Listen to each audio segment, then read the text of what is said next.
नमस्कार दोस्तों, मैं कुलदीप। आप देख रहे हैं ज्योग्राफी विद कुलदीप, हमारा ये चैनल। हम डेनुडेशन में कुछ पार्ट पढ़ा दिए थे, कुछ पार्ट बाकी थे, और जो पार्ट बाकी थे उसको आज हम लेकर के आपके सामने आए हैं। वो थे मास मूवमेंट। ठीक है, जो बड़े बड़े चट्टानों के एक स्थान से दूसरे स्थान तक स्थानांतरण होते हैं उसके बारे में हम बताएंगे। और अपरदन, मतलब अपक्षय तो हो गया था, अपरदन। देखिए, अपरदन तो हम बहुत ही छोटे रूप में आपको बताएंगे, क्योंकि इसके बाद भू आकृतिक चक्र चलना है, वह चैप्टर। देखिए, भू आकृतिक चक्र ये पूरी तरीके से अपरदन पर ही बेस्ड है, इसलिए हम अपरदन का पूरा हिस्सा हम बताएंगे भू आकृतिक चक्र में। तो अभी हम अपरदन को एक मोटे तौर से डेनुडेशन मतलब अनाच्छादन के थ्रू ही थोड़ा सा समझेंगे कि यह अपरदन होता क्या है, क्योंकि इसी का ही डेनुडेशन का ही ये भाग है और इसको हम देखेंगे। लेकिन उसे जानने से पहले हम मास मूवमेंट को पहले समझ लेते हैं, ये मास मूवमेंट है क्या। देखिए, क्लास शुरू करने से पहले हम आपसे ये कहना चाह रहे हैं, अगर आप इस चैनल को सब्सक्राइब ना किए हों तो आप सब्सक्राइब कर लीजिए। और इसके अलावा यहाँ पर केवल ज्योग्राफी ही पढ़ाई जाती है, आप ज्योग्राफी यहाँ पर पढ़ सकते हैं और किसी भी फील्ड के थ्रू पढ़ सकते हैं। ठीक है, देखिए, मास वेस्टिंग को हम इस तरीके से समझेंगे कि देखिए, अपरदन जब किसी माध्यम के द्वारा होता है, कहने का मतलब हवा के द्वारा। देखिए, अपक्षय हुआ, अपक्षय में क्या होता है, छोटे छोटे कण टूट करके अपने ही स्थान पर बिखर जाते हैं, तो वह अपक्षय कहलाता है। लेकिन अगर वह अपक्षय किसी माध्यम मतलब हवा, पानी, बर्फ या किसी माध्यम के द्वारा एक स्थान से दूसरे स्थान तक स्थानांतरण होता है तो उसको हम अपरदन कहते हैं। लेकिन यह मास वेस्टिंग जो होता है, यह होता क्या है कि यह किसी माध्यम से न जाकर के गुरुत्वाकर्षण के माध्यम से अगर स्थानांतरित होता है तो इसको क्या कहते हैं, मास वेस्टिंग। ठीक है, अब देखिए, मास वेस्टिंग गुरुत्वाकर्षण की वजह से क्यों होता है इसको हम देखते हैं। देखिए, हम देखते हैं मास वेस्टिंग होता क्या है कि अगर कोई स्थान है और वो ढलान पर है, अगर यहाँ कोई पत्थर है, ठीक है, यहाँ पर छोटे छोटे टुकड़े यह ब्रेक हुआ जगह जगह से और छोटे छोटे टुकड़े यहाँ पर बिखर गए, तो यह हवा पानी माध्यम से नहीं, तो यहाँ पर ढलान है, ये गुरुत्वाकर्षण मतलब पृथ्वी अपनी तरफ किसी भी चीज़ को खींचती है, तो यहाँ पर ये छोटे छोटे टुकड़े अगर यहाँ पर आ गए तो समझ लीजिए कि यह क्या है, मास वेस्टिंग। लेकिन इसमें यह होता है कि छोटे छोटे टुकड़े थोड़ी ही यहाँ से ढनक करके यहाँ पर आ जाएंगे। देखिए, यह अगर आएंगे तो यह बड़े बड़े टुकड़ों के रूप में आएंगे, मतलब इतने बड़े बड़े। तो इस तरीके से अगर इसका अपक्षय होता है तो इसका अपक्षय बड़े बड़े टुकड़ों में हो, भारी मात्रा में हो, ठीक है, तब यह जाकर के मास वेस्टिंग कहलाएगा। कहने का मतलब अगर यह बड़े टुकड़ों में टूटा तभी यह मास वेस्टिंग के रूप में हमें नजर आएगा, नहीं तो क्या हो गया, इसका अपरदन होगा, पानी गिरेगा आसमान से और यहाँ पर छोटे छोटे टुकड़े बह करके आएंगे, तो वह अपरदन की संज्ञा दी जाएगी। लेकिन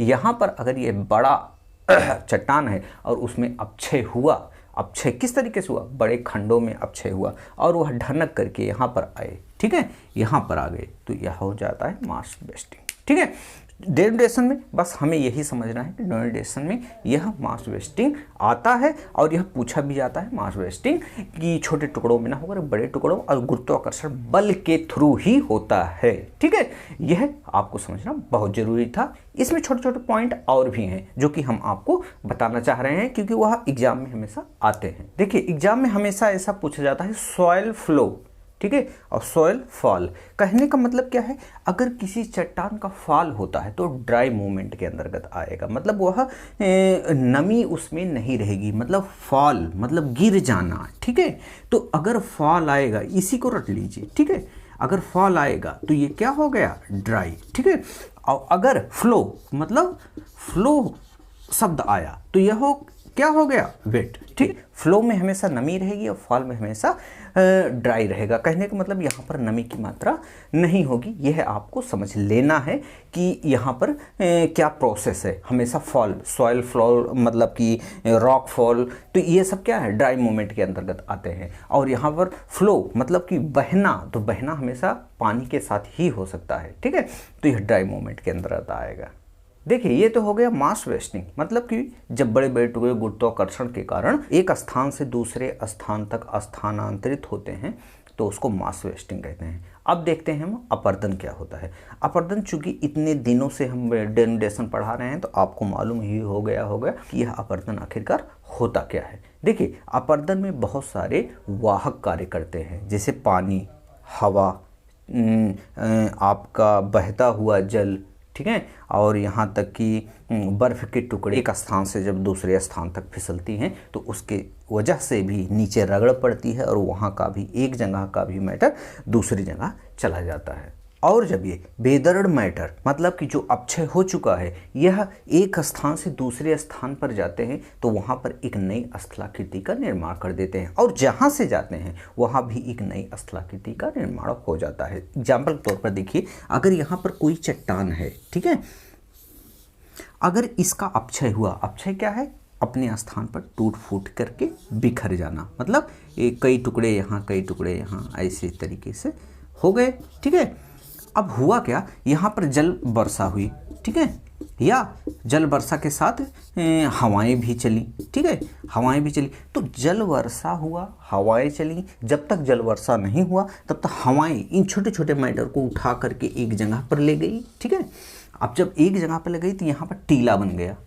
राजस्थान में अगर बालू के टीले कैसे बनते हैं, पल में बन जाते हैं, पल में बिगड़ जाते हैं। तब इसका मतलब क्या हुआ कि हवाएं ही एक स्थान से दूसरे स्थान से रेत को ले जाती हैं और दूसरे स्थान पर एक बड़ा ऊंचा टीला बना देती हैं। तो इसको क्या कहते हैं, टीला, मतलब बालू का टीला। तो ये इसका वाहक क्या हुआ, हवा, ठीक है। अगर पानी गिरा, अगर किसी स्थान पे ऐसा हुआ जहाँ पर अपक्षय हुआ है, अगर पानी गिरा तो पानी क्या है, अपने साथ बहा करके इस बड़े मैटर को एक स्थान से दूसरे स्थान तक।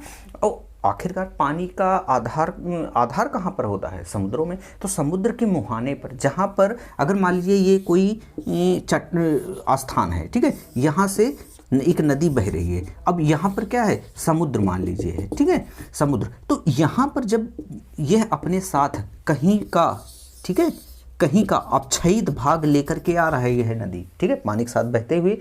आखिरकार हम जब बालू घर बनाते हैं, यहाँ पर मोरंग, बालू, सीमेंट, ये सब क्या है, यह हमारे साथ नदियों के साथ बहते रहते हैं और नदियों किनारे हो जाते हैं, और नदियों के किनारे से हम बालू लेकर के घर पर आते हैं तो वहाँ पर हमारी ईंटें जोड़ी जाती हैं तो घर बनता है। तो होता क्या है कि यह जो ये बेदर मटेरियल हैं, कहने का मतलब नदियाँ जब निकलती हैं तो काट छाँट करके छोटे छोटे पत्थर लाते हैं, तो उन पत्थरों को हम बालू कहते हैं, ठीक है। तो यह इसके साथ बहती हुई आती हैं और नदी के मुहाने पर यहाँ पर पाट देती हैं, तो जिसको हम कहते हैं डेल्टा, ठीक है। डेल्टा इसी को कहते हैं। डेल्टा हम स्पेशली पढ़ाएं क्योंकि यह इरोजन में बहुत ही महत्वपूर्ण है कि ये किस तरीके से बनते हैं, कितने प्रकार डेल्टा के होते हैं। ये तो हम जीएस में भी, ज्योग्राफी के, वर्ल्ड ज्योग्राफी में भी पढ़ाएंगे, इंडियन ज्योग्राफी में पढ़ाएंगे, लेकिन फिर भी यहाँ पर बताना बहुत ज़्यादा अनिवार्य था कि यह इरोजन के थ्रू कौन कौन सी स्थलाकृतियाँ बनती हैं। इसको हम विस्तृत तरीके से आगे भी बताएंगे, क्योंकि आगे भू आकृतिक चक्र पढ़ाएंगे तो उसमें पूरी तरीके से हम समझाएंगे। देखिए, अगर यहाँ पर जहाँ पर अपर्दन कर रहा है वहाँ पर यू आकार की घाटी, वी आकार की घाटी, ऐसी भी घाटियाँ बनती हैं, क्योंकि अगर पत्थरों पर कहीं पर अपर्दन हो रहा है, अपक्षय हो रहा है, तो अपर्दन भी होगा। तो एक स्थान से जहाँ से वेदर्ड मटेरियल निकलेंगे वहाँ तो खाली स्थान बनेगा ही। तो जब खाली स्थान बनेगा तो वहाँ पर क्या होगा, वहाँ पर गड्ढा बन जाएगा। तो वो किन किन प्रकार से गड्ढे बनते हैं इनको हम देखेंगे, उनका नाम क्या है इनको भी हम देखेंगे। अभी तक बस इतना समझिए कि यह अपर्दन एक स्थान से दूसरे स्थान तक जब अपक्षयित, मतलब वेदर्ड मटेरियल एक स्थान से दूसरे स्थान तक जाते हैं तो उसको हम कहते हैं अपर्दन, ठीक है। अपर्दन के बहुत सारे वाहक हैं, वह जैसे पानी, हवा, बहता जल, नदी, ठीक है, समुद्री लहरें भी अपर्दन करती हैं भूमि को। तो इस तरीके से बहुत सारे इसके मटेरियल हैं। उम्मीद है आपको यह समझ में आ गया होगा। बस इतना सा डेनुडेशन में बाकी था। आगे हम भू आकृतिक चक्र आपके सामने लेकर के उपस्थित हो जाएंगे। देखिए, इसको समझ लेना, और समझने के बाद डेनुडेशन अगर 100, 200, 300 शब्दों में लिखने को आता है तो आप अच्छे से लिख सकते हैं। और इसमें से जितने भी छोटे छोटे पार्ट हैं, मैटर हैं, उनको हम आगे बताएंगे कि किस किस तरीके से अपर्दन से छोटे छोटे पार्ट पे जो प्रश्न पूछे जाते हैं उनके अंदर घुस करके हम उसको बताएंगे। ये तो पूरा एक चैप्टर को ख़त्म हम कर रहे थे कि जिसमें मास मूवमेंट भी था और वेदरिंग भी था। तो लेकिन आगे हम अच्छे तरीके से, विस्तृत तरीके से हम ये पढ़ेंगे कि इरोजन आखिरकार होता क्या है। ठीक है, यह चैप्टर आज खत्म हुआ। भू आकृतिक चक्र आगे हम स्टार्ट करेंगे। तब तक के लिए जय हिंद, जय भारत।